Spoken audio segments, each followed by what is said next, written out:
Hoje, nós vamos mergulhar em um mistério fundamental da coexistência humana. É literalmente uma jornada sobre aquelas forças invisíveis que nos mantêm unidos e garantem o funcionamento de tudo que conhecemos. Pensa bem, quando a gente olha para a civilização moderna, com toda essa imensa complexidade, é quase um milagre que tudo opera em sincronia todos os dias. A grande busca da sociologia lá no seu início era exatamente essa: tentar decifrar qual é o código-fonte dessa nossa cooperação ininterrupta. A grande pergunta é a seguinte: se os seres humanos são, por natureza, movidos pelo próprio interesse, por que a sociedade simplesmente não entra em colapso? Por que a gente não está o tempo todo enganando uns aos outros numa guerra implacável para se dar bem? Esse é o clássico problema da ordem social. Se cada indivíduo quer só maximizar o próprio ganho, a lógica mais fria diria que a gente deveria viver num estado de conflito permanente, com o mais forte esmagando o mais fraco. Mas, incrivelmente, nós formamos comunidades prósperas, honramos acordos até com quem nunca vimos na vida e vivemos num teto de relativa paz. Como isso é possível? Para resolver esse mistério, vale muito a pena comparar dois pensadores incrivelmente diferentes daquela época. De um lado, a gente tem o Vilfredo Pareto, um nobre italiano, cético, distante, um cara que vinha direto do mundo exato da matemática e da física e enxergava a sociedade quase como uma equação fria de poder. Em total contraste com ele, temos o foco da nossa análise de hoje, Émile Durkheim, um acadêmico francês extremamente focado na prática, com raízes no direito e na filosofia e que era guiado quase que inteiramente por um fascínio profundo pelas engrenagens morais da vida humana. O legal do Durkheim é que ele não estava nem um pouco interessado em ficar teorizando no vazio do escritório. Ele queria utilidade prática, sabe? A grande inovação dele foi puxar a sociologia lá do mundo da pura filosofia abstrata e jogá-la no mundo implacável dos dados concretos. Ele usou experimentos empíricos cruciais para tentar achar essas forças ocultas que seguram a nossa estrutura, estabelecendo um método científico super rigoroso para entender como a gente se comporta em larga escala. E isso nos leva à primeira parte desta análise, a ilusão utilitarista e a falha no chamado contrato racional. Lá na época do Durkheim, a teoria que dominava absolutamente tudo afirmava que a sociedade era só uma imensa teia de contratos individualistas. Pensadores clássicos, como Herbert Spencer, batiam na tecla de que a nossa vantagem mútua nas trocas económicas era a única força real unindo as pessoas. A lógica era simples e utilitária. O padeiro vende o pão porque quer dinheiro, a gente compra porque está com fome e pronto. Acreditava-se que fechávamos acordos puramente pelo ganho material, formando assim um sistema autossuficiente gigante. E essa visão utilitarista estava fortemente amarrada à chamada teoria da felicidade.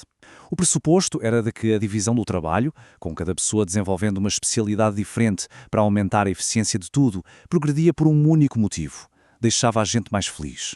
Acreditava-se cegamente que ter mais riqueza, mais especialização e menos esforço braçal ia resultar de forma automática num estado muito mais satisfatório e prazeroso para toda a humanidade. Mas aí o Durkheim estourou esse balão teórico, mostrando um problema lógico inegável na matemática dessa galera. O prazer físico e psicológico do ser humano tem um limite. Existe um ponto biológico de saciedade total. Depois que as necessidades de sobrevivência e conforto estão resolvidas, jogar mais complexidade social na mistura não gera um aumento linear de alegria. Ou seja, a simples busca individual pela felicidade não tem como sustentar séculos de uma evolução social que é interminável. A conta da felicidade não fecha de jeito nenhum. E os dados do mundo real provaram essa falha de uma maneira super trágica.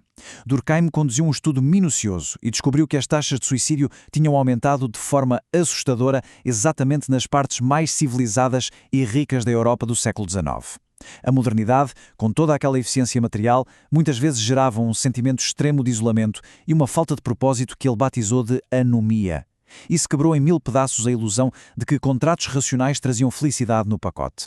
Então vamos para a seção 2, além do contrato, para encontrar essa estrutura oculta.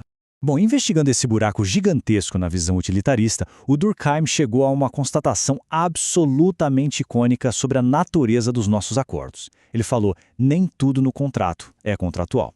Olha o peso disso. É uma mudança total de paradigma. Significa que o papel que a gente assina ou a palavra que a gente dá não se sustentam sozinhos. O acordo em si não tem o poder de garantir o próprio cumprimento apenas com base no interesse de quem está assinando.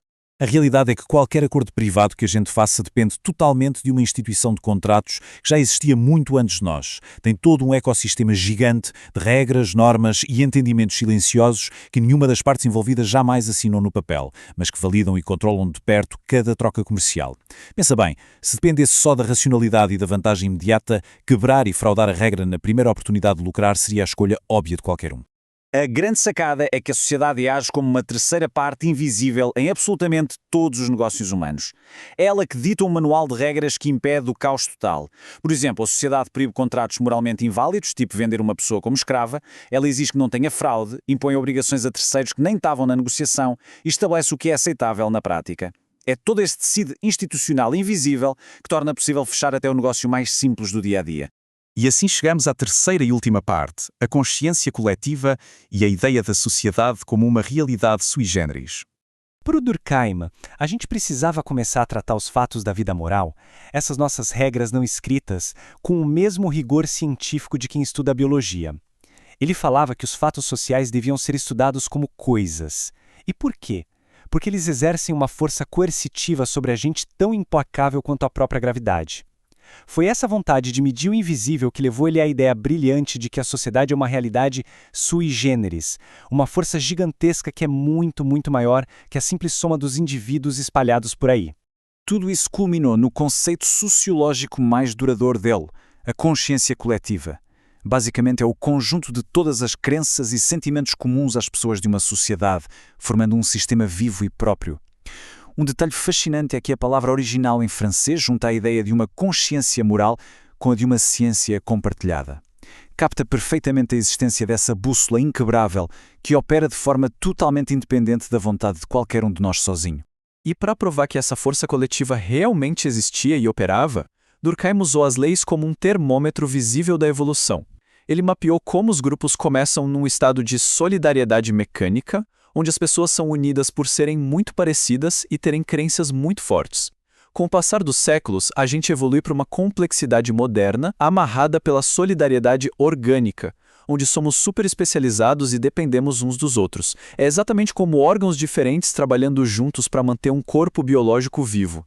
As nossas leis mostram isso de um jeito muito claro. Nas sociedades mais antigas, o direito era fortemente repressivo. Punições severas ou castigos físicos eram usados para defender simbolicamente os valores sagrados da tribo. Já no direito moderno, a parada é predominantemente restitutiva.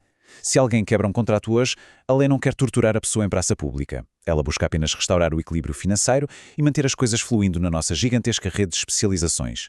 A genialidade do Durkheim foi mostrar que a estrutura moral invisível não desapareceu com o avanço da vida moderna ou com a economia racional. Ela apenas mudou de formato. O peso monumental da sociedade continua agindo de forma silenciosa sobre todos nós, moldando o nosso comportamento e garantindo a confiança que faz o mundo girar. Então, para encerrar essa nossa análise e deixar um pensamento no ar. Diante de toda essa teia fascinante de obrigações ocultas, a pergunta que realmente fica é: por que nós ainda obedecemos às regras quando não tem absolutamente ninguém olhando?